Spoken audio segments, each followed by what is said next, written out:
तो फ्रेंड्स ये हमारा फायरवॉल का और एक नया वीडियो है यहाँ पर। तो ये फायरवॉल का वीडियो पार्ट 12 है और फायरवॉल टॉपिक के ऊपर ये फायरवॉल रूल का पार्ट 6 है। ये वीडियो जो है अभी फायरवॉल रूल पार्ट 5 जो था, पिछला वीडियो था, उसी के यहाँ पर कंटिन्यू करेगा यहाँ पर ये वीडियो। तो मैंने पिछले वीडियो में बताया था कि फायरवॉल के कुछ यहाँ पर कॉन्फ़िगरेशंस, कुछ यहाँ पर सेटिंग्स, फायरवॉल हम क्यों कॉन्फ़िगर करते हैं। तो मैंने आपको बताया था कि फायरवॉल कॉन्फ़िगर इसलिए करते हैं क्योंकि हमारी कंपनी की नेटवर्क को सेव करने के लिए, यहाँ पर इसको कंपनी के नेटवर्क के अंदर सिक्योरिटी प्रोवाइड करने के लिए, हमारे कंपनी हो या फिर हमारा घर हो या फिर हमारा ऑफिस हो, कोई भी हमारा लोकल कंप्यूटर भी हो, तो इसके अंदर जो हमारा स्पेशल हमारा जो डेटा होता है, यहाँ पर कुछ सेटिंग्स होती है, यहाँ पर कुछ हमारी फीचर्स होती है, हमारे कंपनी के अंदर जो भी हम यूज़ करते हैं सर्विसेज जो भी हो, वो हमें सिक्योरिटी प्रोवाइड करता है फायरवॉल। और फायरवॉल के किस तरह से हमें यूज़ करना होता है यहाँ पर, तो मैंने पिछली वीडियो में बताया था कि पार्ट 5 के अंदर जो रूल नंबर 5 हमने बताया था यहाँ पर। तो फायरवॉल रूल टॉपिक 5 नंबर के यहाँ पे वीडियो के अंदर बताया था कि किस तरह से हमें और भी सेटिंग्स करनी होती है यहाँ पर। तो वीडियो लंबा होगा तो इसलिए ये वीडियो वहीं से स्टार्ट होगा, यहाँ पर वहीं से मैं स्टार्ट करूँगा। ओके, तो हम स्टार्ट करते हैं कि इस वीडियो के अंदर कि किस तरह से और भी यहाँ पर फायरवॉल रूल के अंदर अभी और यहाँ पर सेटिंग्स की जानकारी मिलती है यहाँ पर, और मैं प्रैक्टिकल करके बताऊंगा यहाँ पर किस तरह से हमें यूज़ करना होता है फायरवॉल। तो चलिए हम स्टार्ट करते हैं कि फायरवॉल किस तरह से और भी हमें यहाँ पर सिक्योरिटी प्रोवाइड करता है, यहाँ पर हमें किस तरह से यूज़ करना है बाय प्रैक्टिकल थ्रू।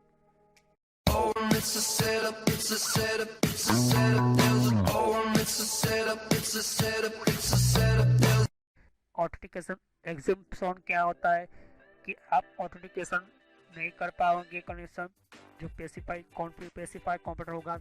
तो मान लो कि कोई मैंने स्पेसिफाई कर दिया कि मुझे ये जो कंप्यूटर है, ये जो आईडी का कंप्यूटर, यूज़र आईडी का, या तो फिर हम इस आईपी एड्रेस का जो कंप्यूटर है, इसको मुझे ऑथेंटिकेशन देना ही नहीं है, मुझे इसका बंद ही कर देना है इस नेटवर्क कनेक्शन के अंदर।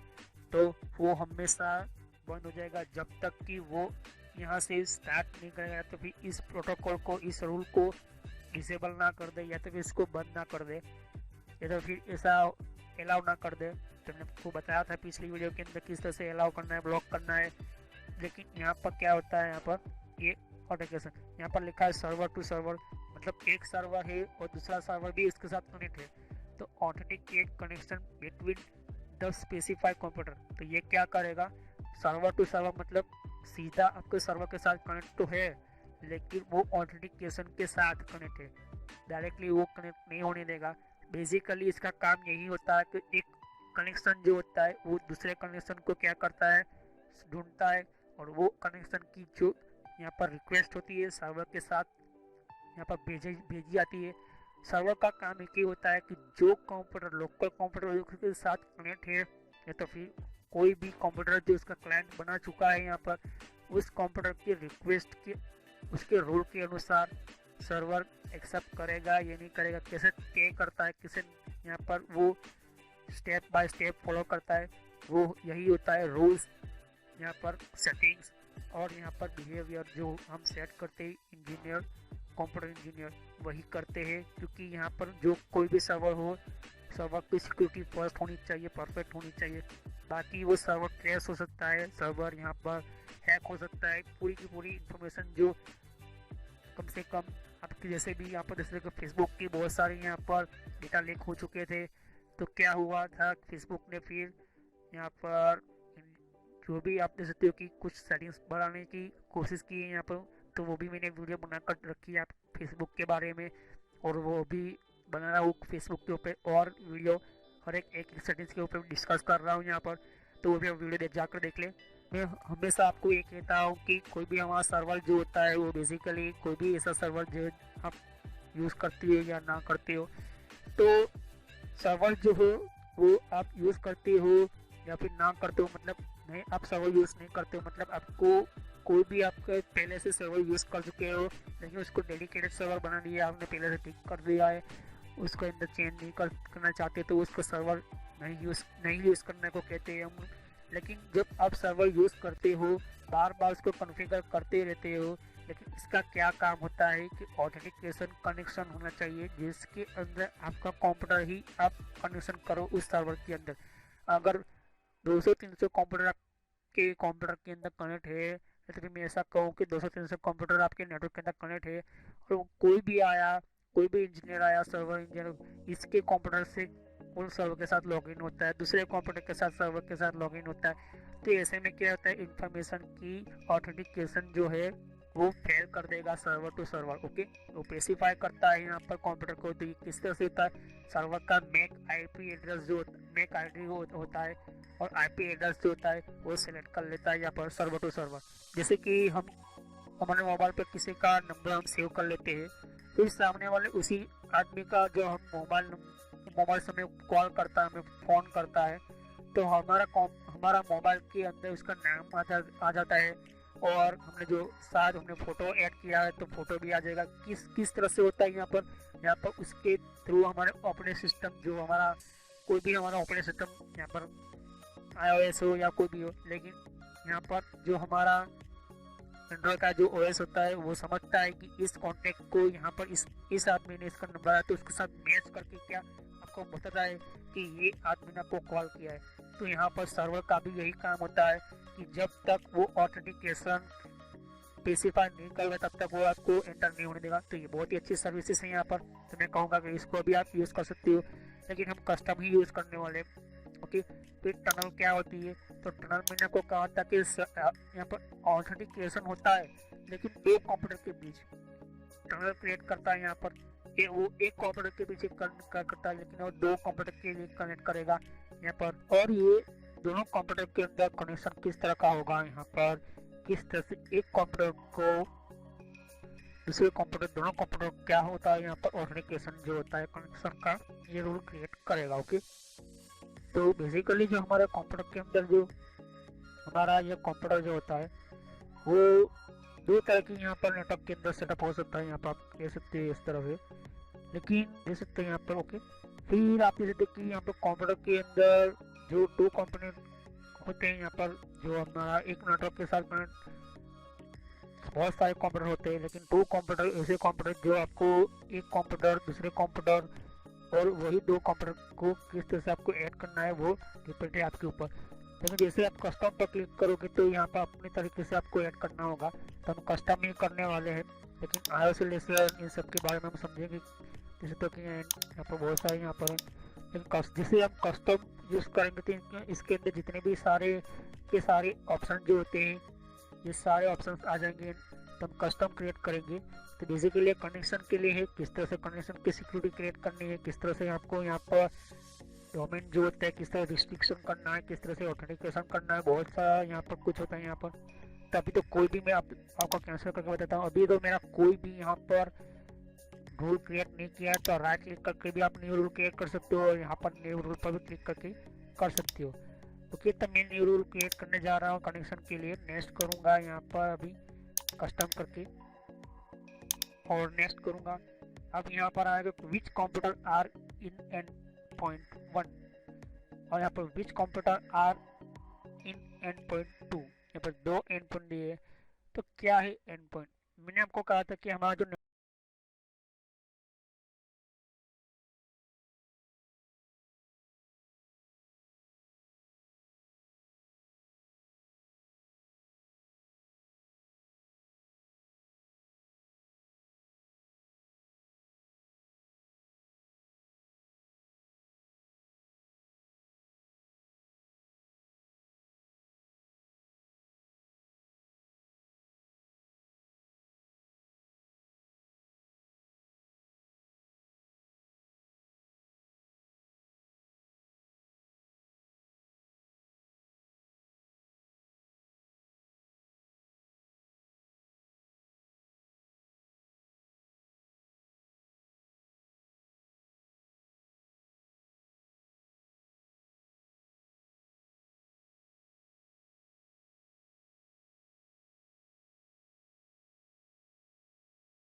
एरर जो सेट करनी है आपको, कोई भी आपका मान लो कि ये कंप्यूटर जो है आपके रोल के अंदर नहीं आता है, तो उसके अंदर कौन से यहाँ पर आकार सेट करनी है ऑथेंटिकेशन आकार। यहाँ पर कहते हैं कि हम कोई कंप्यूटर जो होता है हमारा, और हमारा इंटरनेट बंद हो जाता है, तो वो क्या होता है, connection not connected, internet not connected.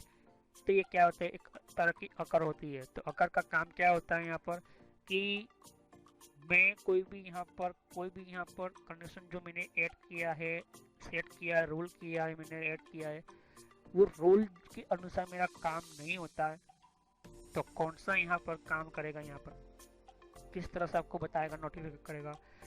Notify भी करता है यहाँ पर, और ऑथेंटिकेशन की सेटिंग्स भी यहाँ पर से रिक्वायरमेंट्स सेट कर सकते हो आप। कि रिक्वायरमेंट्स क्या होती है कि जब हमारा कंप्यूटर, जैसे कि हमारा कंप्यूटर को हमें अनलॉक करने के लिए पासवर्ड चाहिए होता है, तो ये पासवर्ड जो है वही हमारा रिक्वायरमेंट जो होता है वो इम्पोर्टेंट होता है। तो यहाँ पर request authentication for inbound and outbound connection, तो ऑथेंटिकेशन के लिए रिक्वेस्ट भेजे आपके कंप्यूटर पर, तो पॉसिबल है या नहीं करना है आपको, तो आप कर सकते हो। लेकिन मैं चाहता हूँ कि ऑथेंटिकेशन हो, लेकिन मैं चाहता हूँ कि रिकॉर्ड के लिए यहाँ पर क्या होता है, यहाँ पर दूसरा ऑप्शन क्या होता है कि रिक्वायर्ड ऑथेंटिकेशन है, लेकिन उसके लिए इनबाउंड कनेक्शन होना चाहिए। और यहाँ पर जब रिक्वेस्ट आपके पास आ जाती है तो वो किस तरह से होना चाहिए, आउटबाउंड के लिए होना चाहिए। तो यहाँ पर सीधा कह रहा है कि जब हमारा कंप्यूटर के अंदर कोई रिक्वेस्ट भेजता है ऑथेंटिकेशन के लिए, तो वो अलाउ तो हो जाएगा। लेकिन कोई बाहर का कोई कंप्यूटर है, आउटबाउंड कनेक्शन है, लेकिन उसको मैं क्या यहाँ पर नॉट रिक्वायर करके देता हूँ, यहाँ पर कोई इसकी ज़रूरत नहीं है ऑथेंटिकेशन की, तो भी हम सेट कर सकते हैं require authentication for inbound and outbound connection. तो ये दोनों के लिए होगा, भले ही मेरे अंदर का नेटवर्क है तो भी वो ऑथेंटिकेशन मांगेगा यूज़र नेम पासवर्ड से, भले ही मेरा कंप्यूटर के नेटवर्क के बाहर से है तो भी वो मांगेगा यहाँ पर ऑथेंटिकेशन। अगर आपको डायरेक्टली इंटरनेट के थ्रू या तो फिर आपके नेटवर्क के थ्रू वो डायरेक्ट ऑथेंटिकेशन हो जाए, इसकी पासवर्ड यूज़र नेम की ज़रूरत ना पड़े, तो आप यहाँ पर इस तरह से क्लिक कर सकते हो। लेकिन मैं चाहता हूँ कि दोनों के लिए तो मैं कहूँगा बेसिकली आप तीसरा ही रखें। ये इसमें और इसमें क्या फ़र्क है, ये दोनों के ऊपर काम करेगा इनबाउंड आउटबाउंड के लिए। लेकिन ऑथेंटिकेशन इसके अंदर क्या होता है कि वो एक रिक्वेस्ट भेजेगा इनबाउंड के लिए, कनेक्शन के लिए और ऑथेंटिकेशन के लिए। लेकिन जब ऑथेंटिकेशन होगा तो वो आउटबाउंड कनेक्शन के लिए होगा, इनबाउंड के लिए रिक्वेस्ट भेजेगा कनेक्शन की, लेकिन ऑथेंटिकेशन किसके लिए काम करेगा, आउटबाउंड कनेक्शन। तो इनबाउंड एंड आउटबाउंड क्या होता है कि बाहर से अंदर आता है कोई कनेक्शन, तो वो होता है आउटबाउंड। इनबाउंड मतलब जो यहाँ से बाहर जाएगा वो कनेक्शन। मैंने आपको समझाया था आउटबाउंड और इनबाउंड क्या होता है, तो ये भी आपको ध्यान में रखना होगा। ओके, तो ये मैं चाहता हूँ कि चाहे मैं अंदर से मेरे अपने नेटवर्क से बाहर का कोई इंटरनेट यूज़ कर रहा हूँ, तो भी मुझे कनेक्शन के लिए ऑथेंटिकेशन मुझे चाहिए। तो भले ही वहाँ से वहाँ अंदर की तरफ आता है तो भी वो कनेक्शन ऑथेंटिकेशन के लिए मांगे। नेक्स्ट करूँगा, बोल रहा है कि डिफ़ॉल्ट आपको सेट करना है ऑथेंटिकेशन। तो आईपी सेक क्या होता है, एक तरह का सिक्योरिटी होता है। यहाँ पर एक आईपी सेक करके आप बहुत ही यहाँ पर जानकारी यूज़ कर सकते हो इंटरनेट के ऊपर से। लेकिन ऑथेंटिकेशन मेथड जो है स्पेसिफाई आईपी सेक क्या करता है कि इंटरनेट प्रोटोकॉल सिक्योरिटी जो होता है, ये प्रोटोकॉल के थ्रू वो एक यहाँ पर डिफ़ॉल्ट तो होता है, लेकिन यहाँ पर क्या होता है कि वो ऑथेंटिकेशन की जनरेट करनी पड़ती है आपको। तो ऑथेंटिकेशन की जो आप कह सकते हो कि पासवर्ड की भी हो सकती है, यहाँ पर स्मार्ट कार्ड भी हो सकता है, कोई भी तरह की अपनी सिक्योरिटी के थ्रू लोग यूज़ करते हैं। ऑथेंटिकेशन के दूसरे ऑप्शंस को आप देख सकते हो कि कंप्यूटर है और यूज़र। यहाँ पर लिखा है कि कैरब्रोस V5। तो कैरब्रोस क्या है, कैरब्रोस यहाँ पर एक प्रोटोकॉल से यहाँ पर, और ये रिस्ट्रिक्ट करता है कम्युनिकेशन को, रोकता है यहाँ पर आपके कम्युनिकेशन को। कहाँ से डोमेन ज्वाइन करते हो आप और यूज़र कंप्यूटर को, तो क्या करता है वो आइडेंटिफाई करेगा आपके कंप्यूटर को, फिर ऑथराइज करेगा, फिर यूज़र पासवर्ड को फिर से लॉगिन करना है इनबाउंड एंड आउटबाउंड के लिए। कोई भी लोकल कंप्यूटर सीधा डायरेक्टली आपके कंप्यूटर के अंदर नेटवर्क के अंदर ऐड करते हो तो वो डायरेक्टली नहीं होने देगा। यही यहाँ पर केबल्स का यहाँ काम होता है, और ये किसके लिए, सिर्फ यूज़र और कंप्यूटर के लिए है। तो मेरा कंप्यूटर लोकल कंप्यूटर है और मैं इस कंप्यूटर को कोई कंपनी के सिंपल कोई लोकल कंप्यूटर के साथ कनेक्ट कर देता हूँ, तो वो डायरेक्टली मुझे इंटरनेट यहाँ पर नेटवर्क नहीं देगा और मुझे एक्सेस नहीं करने देगा। यहाँ पर सिर्फ कंप्यूटर के लिए कंप्यूटर केबल्स है, वर्जन 5 है, लेकिन ये क्या करेगा, रिस्ट्रिक्ट करेगा, रोकेगा आपके कनेक्शन को। कहाँ से, डोमेन जब ज्वाइन करते हो तब। लेकिन वो आपको प्रोवाइड करना चाहते हैं आईडी इंफॉर्मेशन। प्रोवाइड करने के बाद आपको इसको क्या करना होगा, उस आईडी को ऑथराइज करना होगा, तब जाकर आप इनबाउंड और आउटबाउंड कनेक्शन रूल्स को फॉलो होगा। यहाँ पर अगर आप एडवांस पर क्लिक करोगे तो आपको स्पेसिफाई करना होगा कौन से यहाँ पर ऑथेंटिकेशन सेटिंग्स होनी चाहिए। जैसे कस्टम पर क्लिक करूँगा तो यहाँ पर बहुत सारे यहाँ पर 2 विंडो ओपन हो जाएंगे, लेकिन उसके अंदर बहुत सारे सेटिंग्स है। अब मैं बताना चाहता हूँ कि यहाँ पर मेथड है, एडिशनल इन्फॉर्मेशन मेथड है, एडिशनल से यहाँ पर देख सकते हो यहाँ पर। लेकिन फर्स्ट ऑथेंटिकेशन, जब मैं पहली बार ऑथेंटिकेशन होता हूँ तब। सेकंड बार क्या होता है कि जब ऑथेंटिकेशन होने के बाद क्या होता है यहाँ पर, तो ऐड करूँगा। यहाँ पर देख सकते हो कि कैमरास क्या होना चाहिए, कैमरास होना चाहिए कि NTLM वर्जन 4। ओके, तो ये भी एक कंप्यूटर के लिए प्रोटोकॉल से, और यहाँ पर कंप्यूटर प्रोटोकॉल मतलब रूल्स है इस तरह का। कंप्यूटर सर्टिफिकेट जो होता है, कम्युनिकेशन भी होता है यहाँ पर प्रोटोकॉल्स के थ्रू। तो यहाँ पर कंप्यूटर सर्टिफिकेट भी आप सेट कर सकते हो, सर्टिफिकेट अथॉरिटी होनी चाहिए। सर्टिफिकेट अथॉरिटी क्या होती है कि मेरा कंप्यूटर के अंदर सर्टिफिकेट अथॉरिटी है, सामने वाले कंप्यूटर के अंदर सर्टिफिकेट अथॉरिटी का डेटा नहीं है, तो वो अथॉरिटी ऑथराइज नहीं होने देगा, तब तक वो ऐड नहीं होने देगा। जैसे कि हमारे कंप्यूटर के अंदर हम पासवर्ड और यूजर नेम ऐड नहीं करते, तब तक वो हमारा कंप्यूटर को कैसे पता चल जाता है कि हमारा यूजर नेम और पासवर्ड सही नहीं है। तो इसका जो स्पेसिफाई जो होता है वो सर्टिफिकेट के अंदर जो उसका जो वे होता है, पास होता है, इस तरह का काम करने का तरीका होता है, सर्विसेज होती है, आप इसे कह सकते हो। तो उस सर्विसेज को बार बार चालू रहना पड़ता है, चेक करते रहना पड़ता है, तब जाकर वो सर्वर क्या करता है, आपको ऑथेंटिकेशन भेजता है। फिर बाद में आप लॉगिन होते हो, आपके डेटा कौन से है, कौन से यूजर के अंदर है, तो वो होता है यहाँ पर computer certificate from this certificate authority.